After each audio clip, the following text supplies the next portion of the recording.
mewujudkan 1000 hafiz di bumi Aceh, Nangro, Aceh Darussalam. Jangan sangka itu hal yang baru. Seluruh orang di Indonesia tidak akan paham isi Al-Quran kalau tidak ada orang Aceh. Betul? Kok betul? Nah, betul-betul aja. Ustadz Somad bukan orang Aceh, bukan. Seorang Melayu, datang dari Riau. Bahasa Ustadz apa? Bahasa Melayu. Al-Quran bahasa apa? Bahasa Arab.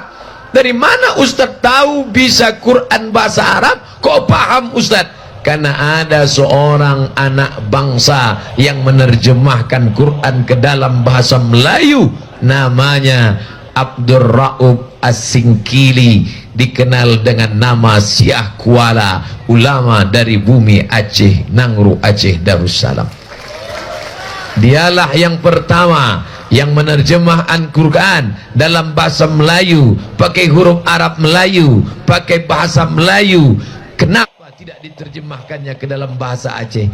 Kenapa tak diterjemahkannya ke dalam bahasa Gayo? Kenapa tak terjemahkannya dalam bahasa Singkel? Andai diterjemahkannya Quran pakai bahasa kampung dia tahu nanti Abdul Somad tak bisa ceramah. Tapi begitu Abdul Somad orang Melayu, diterjemahkannya ke dalam bahasa Melayu, sekarang dimanapun Abdul Somad berceramah semua orang paham. Betul? Besar jiwanya, tak dibawanya bahasa sukunya, yang dibawanya bahasa orang semenanjung tepian pantai, dari mulai ujung atas Sumatera sampai ke Malaka, sampai ke Kalimantan, sampai ke Raja Ampat. Ketika saya berceramah di Raja Ampat, Ustadz Somad, itu di sana ada Quran tua. Quran tua terbuat dari kulit kayu, isinya bertuliskan Arab, dipegang oleh orang raja-raja dari Fak-Fak Papua, sampai hari ini masih ada. Saya tanya, dari mana datangnya? Dari kerajaan Samudra Pasai Bumi Aceh, Nangro, Aceh Darussalam. Bukan dekat itu Papua. Tahu Bapak Ibu Papua? Saya ke Papua sampai capek naik pesawat. Dari Pekanbaru ke Jakarta, dari Jakarta ke Sorong. Saya hitung total semuanya 6 sampai 8 jam. Bangun, tidur, belum sampai. Tidur lagi, belum juga sampai. Sampai muak pramugari nengok saya. Nanti anak-anak menghafal Quran di mana? Di Bogor. Pesantrennya Ustadz Hanafi. Dari mana? Dari Gayo Luas, pesantren di Bogor. Pergi Bapak Ibu ke sana kalau tak percaya. Nanti setelah tamat kuliah ke mana? Al-Azhar Kairo Mesir. Siapa yang akan mengirim? Ustadz Fadil Rahmi. Duitnya dari mana? Emang bisa pakai bismillah? Saudaraku yang dimuliakan Allah Subhanahu wa taala, Bapak Ibu jangan cemas. Acara pengajian ini insya Allah semuanya aman. Yang terasa demam-demam, sakit-sakit sudah disediakan ambulan. Puskesmas berjalan. Terasa haus, bukakan aja mulut, pemadam sudah siap. Posko patroli sampah Dinas Lingkungan Hidup Kabupaten Gayo Luas. Artinya nanti selesai acara jangan tinggalkan bukan berarti ada patroli sampah, buang aja sampah, buang. Bukan. Datang tadi dalam keadaan bersih, baliknya pun nanti lapangan ini dalam keadaan bersih. Tunjukkan Islam agama yang suci. Saya ini tisu, nanti pulang saya kantongi. Tak boleh buang sampah sembarangan. Kita jaga kesucian, kebersihan Islam. Kalau ceramah sudah disampaikan, ayatnya sudah dibacakan oleh Ustadz Muhammadin, innal mubazzirina kanu ikhwana syayatin. Orang yang mubazir saudara setan. Siapa yang mubazir? Saudara setan. Sudah pengajian tapi tetap kotor, membuang sampah, itu saudara setan. Maka setiap kali dia baca a'udzubillahi minasyaiton, setan tak mau lari. A'udzubillahi minasyaiton, aku tak mau lari, kata setan. Kenapa kau tak lari? Kita kan saudara. Sesama saudara dilarang saling mengusir. Masya Allah, tablik akbar petang ini. Habis lalat satu, naik paling besar. Banyak betul duit orang Gayo Luas. Patutlah cita-citanya 1000 hafiz. Rupanya duitnya banyak, mau mengirim anak-anaknya ke Bogor. Dan ternyata pesantren Ustadz Hanif di Bogor itu gratis. Ustadz kok tahu? Saya dari sana. Berikut ini menyebarkan anak-anak ikan oleh Ustadz Abdul Somad. Saya lepaskanlah ikan, bukan satu-satu, satu plastik. Ini nanti akan panen ikan ini Pak Ustadz. Berapa? 1000 ekor. Ikannya akan digoreng, dimakan oleh anak-anak kita.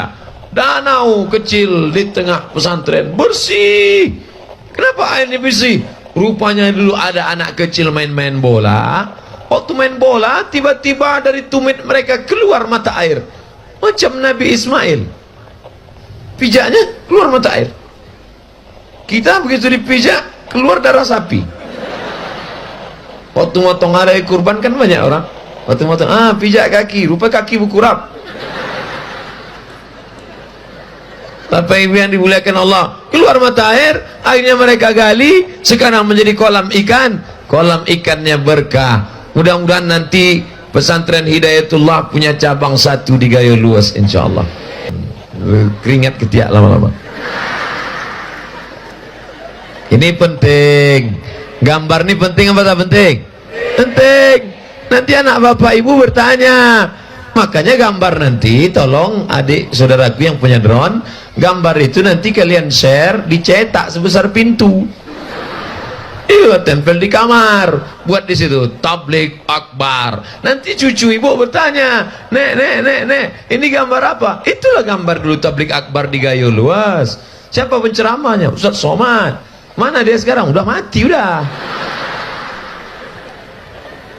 Tapi cucu-cucu tadi para penghafal Al-Quran. Mau cucunya menjadi para penghafal Quran? Kirim ke Hidayatullah Bogor, kirim ke Al-Azhar Kairo. Nanti pulang dia akan menjadi penyuluh di tengah gelapnya malam. Dia yang akan membisikkan ke telinga kita waktu kita sakit di ruang ICU. Tahu ICU? ICU artinya ICU, you don't see me. Aku menengok kau, kau tak bisa nengok aku. Karena mata terpejam sudah mau mampus. Itu kota apa, Bu? Indonesia bersama Palu, Sigi, Donggala. Itulah tempat saya kemarin. Itulah tempat saya kemarin, Palu, Sigi, Donggala. Jadi rupanya mengadulah orang itu ke saya, Ustadz Somad, dalam rangka hari ulang tahun, diundanglah artis pakai tank top, pakai baju tipis, meniup saksofon ramai-ramai, anak-anak SD disuruh. Inilah akibat pemimpin tak suka kepada pengajian, akhirnya anak-anak menjadi korban. Saya melihat dengan mata kepala sendiri, Ustadz Somad, tanah itu turun 10 meter, tanah turun ke bawah 10 meter, lalu kemudian rata dengan tanah, rata, tak ada pokok kayu, tak ada batang-batang kelapa saja, tinggal rumah-rumah rata sejauh 40 hektar rata semua. Lalu di atas itu ada bendera-bendera, macam ini juga bendera-bendera. Saya tanya, itu bendera itu apa? Itu bendera Ustaz, di bawahnya ada jenazah yang belum diangkat. Lama kami tertegak, meleleh air mata. Ini semua musibah. Malang tak dapat ditolak, untung tak dapat diraih. Maka kita jaga supaya Allah Ta'ala menjaga negeri kita ini dengan mewujudkan cita-cita 1000 hafiz dari Gayo Luas, akan menyebabkan jauh daripada malapetaka, bencana dan musibah, insyaAllah. Amin. Tapi memasukkan anak ke pesantren ini bukan senang, Bu. Betul? Ustadz, kalau cerita kenapa ibu? Karena yang mengandung anak ibu apa bapak? Ibu. 9 bulan 10 hari. Yang menyusukannya setelah lahir ibu apa bapak? Ibu. 2 tahun menyusukan. Yang melahirkannya meregang nyawa ibu apa bapak? Ibu. Bapak itu cuma datang sekali-sekali aja. Oleh sebab itu maka Saya katakan, Bu, izinkah engkau anakmu masuk pesantren menghafal Quran? Jangan ada dusta di antara kita. Nah, cuman ada satu yang tak enak. Apa yang tak enak selama Ustaz di sini? Waktu makan tadi, Pak Bupati tak makan. Saya tengok di depan udah 2 bungkus nasi. Wah, mantap ini. Begitu pas saya makan, saya tengok Pak Bupati tak makan. Rupanya puasa sunat. Sementara selama ini saya yang selalu ngajak ceramah kan, mari puasa sunat. Nabi SAW ditanya, ya Rasulullah, mengapa engkau puasa Senin? Nabi menjawab, zaka yauma wulidtu, hari Senin aku lahir, wa yauma bu'istu, hari Senin aku dibangkitkan, wa yauma unzalu alayya, hari Senin wahyu diturunkan padaku. Kenapa engkau puasa hari Kamis?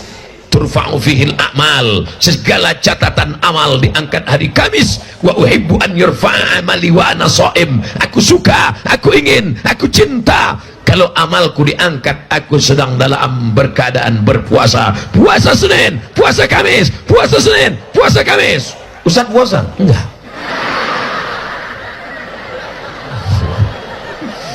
Untung ada alasan. Kenapa Ustaz tak puasa? Saya musafir.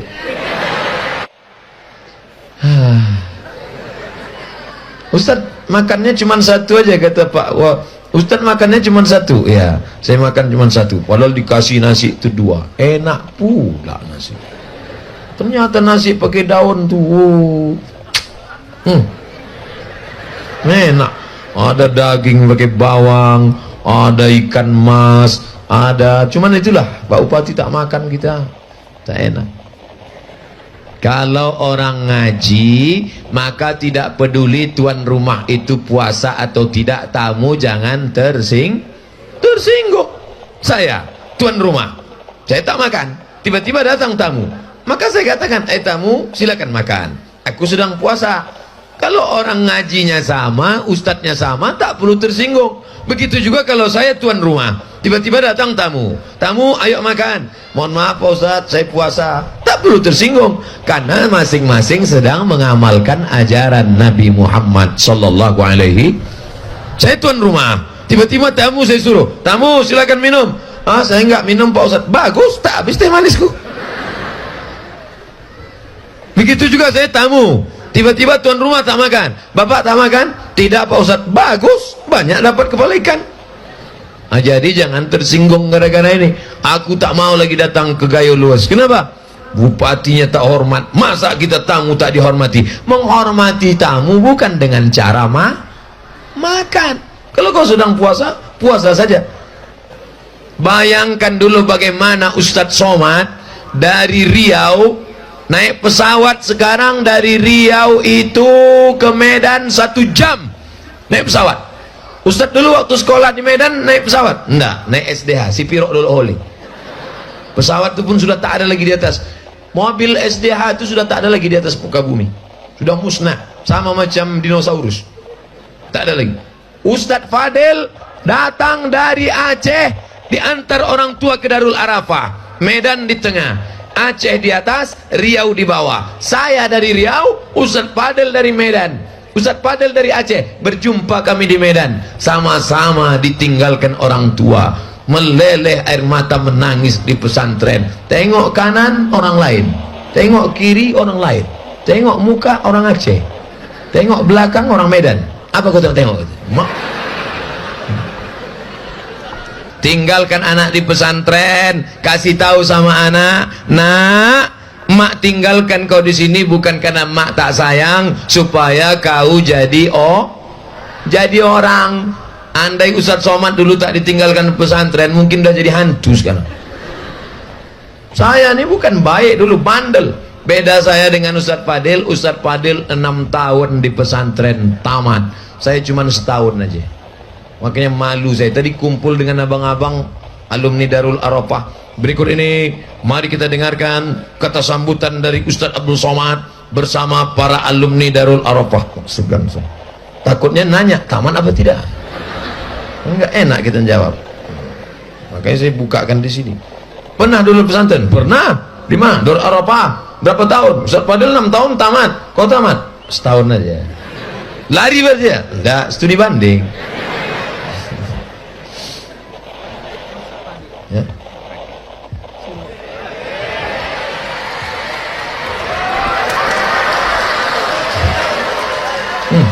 Macam penyanyi rock pula. Ini orang gaya luas nampaknya mau membuat suasana baru. Dikasihnya baju RX King, topinya hitam, tinggal naik motor aja balik nanti. Tulis di depan Grab, ojek.